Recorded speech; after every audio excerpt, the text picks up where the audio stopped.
Welcome to the Saturday shoot. As always, I'm starting out with the Tanfoglio Force 22, just shooting my 22 to get myself warmed up and ready to shoot. This series and going forward, I'm going to start shooting some pistols that were designed with some inspiration. And as you see them, you'll understand where that inspiration came from. But right now, we're just going to get out, we're going to warm up, and then we're going to switch over to a 9mm. That, again, it's a very special pistol to me. It's one I've enjoyed shooting. And when you see it, you'll understand why. But I will talk really quickly about my t-shirt.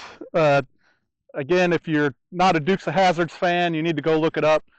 But this was actually purchased from Cooters, which, if you remember the TV show, Cooter was the gentleman that ran the garage. But anyways, there's the initial Cooters, which is in Luray, Virginia, where I bought this t-shirt. But there's also two Cooters in Tennessee. There's one in Nashville, and then one over by Dollywood in Pigeon Forge area. I haven't been to that one yet. I've been to the one in Nashville. It's nice, but the one in Virginia, the Luray, which is near Luray Caverns in that area, that's just a wonderful place to go. So if you're traveling through Southern Virginia, take a stop by Cooters and say hello and enjoy looking at some of the vehicles from the TV show, like the General Lee and Daisy's Jeep. But not that I'm getting any sponsorship from Cooters, but I'd get just kind of a shout out to them. It's kind of nice to see, in a museum in a way, to those old shows. So let's get started.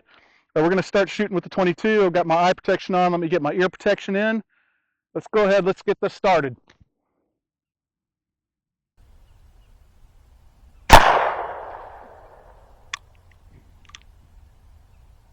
I'm still using cheap ammo.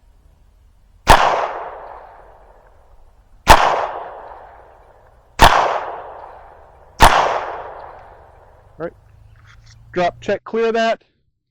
I'm shooting at the center orange target. I can see some holes in it, so I'm obviously slowing down and taking my time to set up that sight alignment, and that sight picture is helping me a lot. So again, I'm going to slow this down, get some accuracy in my shots.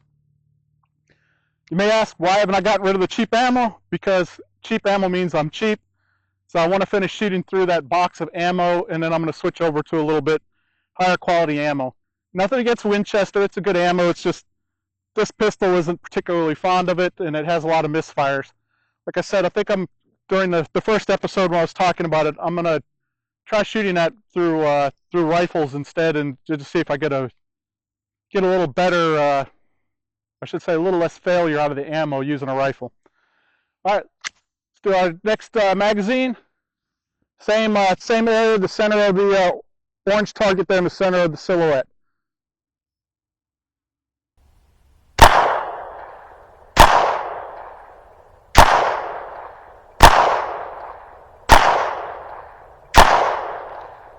All right, drop, check, clear that. Let's go up, let's take a look at how we're doing. All right, let's take a look at how I'm doing here. I'm being very careful.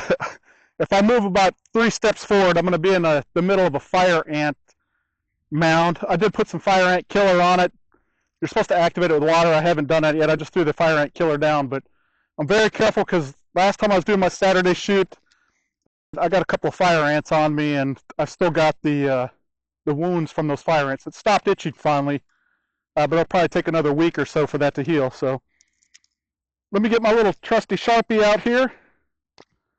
Let's see how we did. So we got 1, 2, 3, 4, 5, 6, 7, 8, 9, 10, 11, and 12. So not too bad at 20 yards, 60 feet.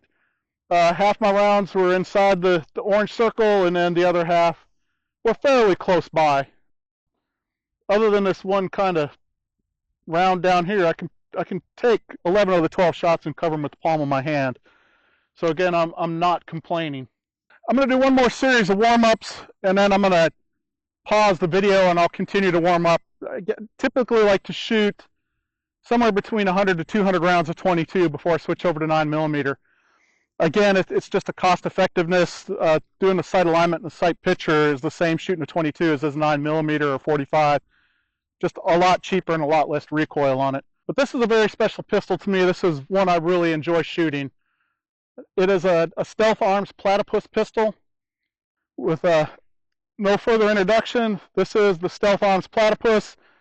I call this one the Perry for obvious reasons. If you don't understand what I mean by Perry, watch Phineas and Ferb on Disney, and you'll soon learn who Perry the Platypus is. I'm cheating a little bit. I'm coming into 10 yards to 30 feet, roughly half the distance I was shooting the paper target with.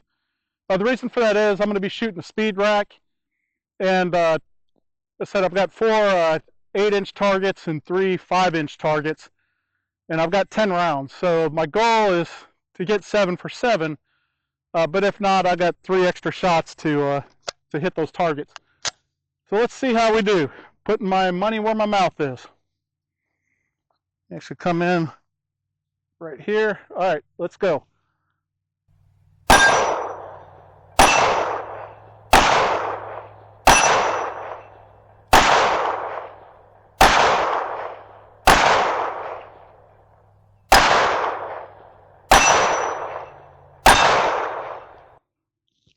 All right, 10 for 10, although I will say that first 5-inch, I think I probably hit the hanger. But hey, I'll take it. The target moved. I didn't hear the ringing, but when we go back to the video, we may hear the ring. So let's load up again, and we'll do another series of shots. I've got the next 10 rounds loaded up. I'm going to step back just a little bit. I will guess it. I'll come back here. I'm guessing this is maybe 12 yards now. That's just my estimated guess. We're going to shoot the same series. I was looking at my ammo. I'm going to have to buy some more ammo here pretty soon. I'm shooting MagTech. Again, I'm not sponsored by MagTech. I'm not sponsored by Stealth Arms. This is, the ammo I have purchased and the firearms I've purchased. But I'm not afraid to tell you that, I'm really happy with the MagTech ammo. If they want to sponsor me, hey, I'll be more than happy to take a couple thousand rounds. But again, I pay for this stuff out of my own pocket. So I appreciate it. So let's go ahead. Let's do another series. Let's see how we do. Get my stance here. Oh!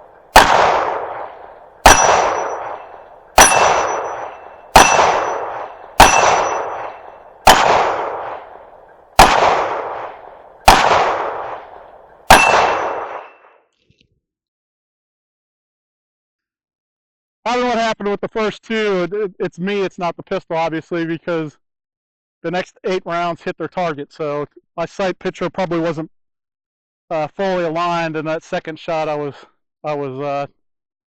just say I got nervous because I missed the first one. So with that, we're gonna switch over and we're gonna shoot some silhouette targets.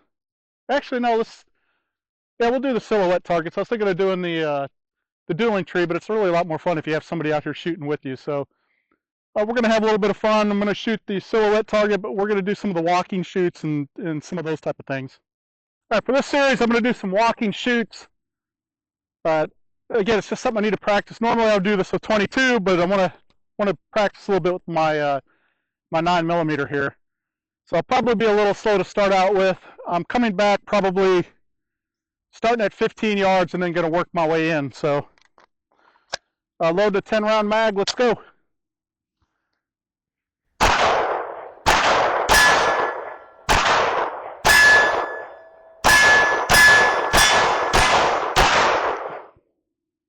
That was horrible. That was bad. That was bad. That's why you got to practice this stuff. I got 5 I know on target, 1 hit below the target, I can tell. And I think that's probably it. So half my, 4 of my shots would have missed totally. And as we say, that any round that doesn't hit your target has a lawyer tied to it. So I would have had 4 potential lawsuits on that one. But that's why you got to practice this stuff. And not, again, self-defense situation, you shouldn't be walking up on somebody and to protect yourself. You can stand your ground in most states, but again, if you start walking up on somebody, you're now the aggressor, and legally, I would suggest that puts you in a bad situation. But again, this is really to challenge yourself and to practice, because if I can walk up on a target and shoot it and hit it, again, it's a lot easier to stand still and hit that target, and again, get your sights on that target and hit it.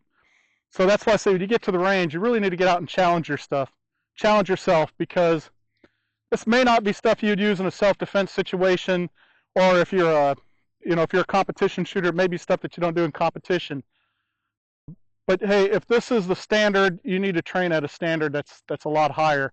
So that way, when you get to what you're going after the standard, you're getting 99.9% of the time. So let me load up some more rounds and we'll do this again. Come back a little bit. All right, this is going to be round 2. Walking up on a target again. Let me step back just a little bit. Here we go.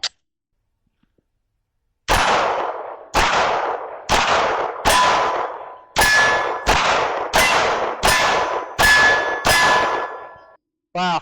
Again, it's challenging. It's very, very challenging. I'll do a little bit more practicing. I'll pause the video.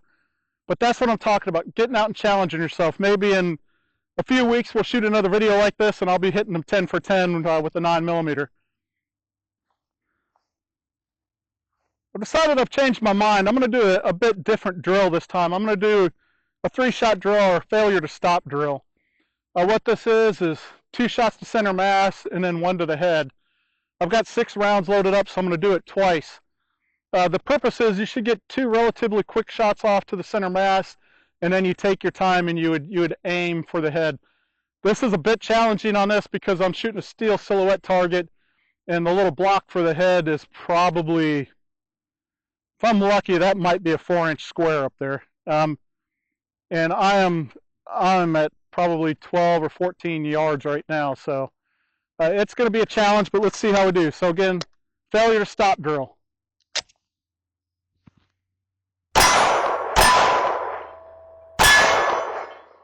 All right. Yeah, I didn't hit the head, I hit the shoulder. All right, let's do it again. All right, I think that one was slightly below the head, but again, that's the failure to stop with the 3-shot drill. I'll load up and we'll try it again. See if I can't improve myself a little bit. We're going to do one more series here of the 3-shot drill. Range is hot.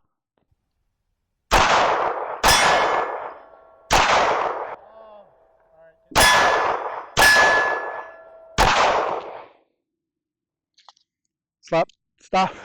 Drop, check, clear. Getting full of myself. That's what happens. You start getting a little full of yourself. You try to speed things up, and then you really miss. So again, that's the importance of slowing down and the accuracy of the shooting. Well, a lesson learned. Sometimes you need to check the battery life on your cameras. So this will end another Saturday shoot. Please join us again next week for the Suburban Rednecks Saturday shoot.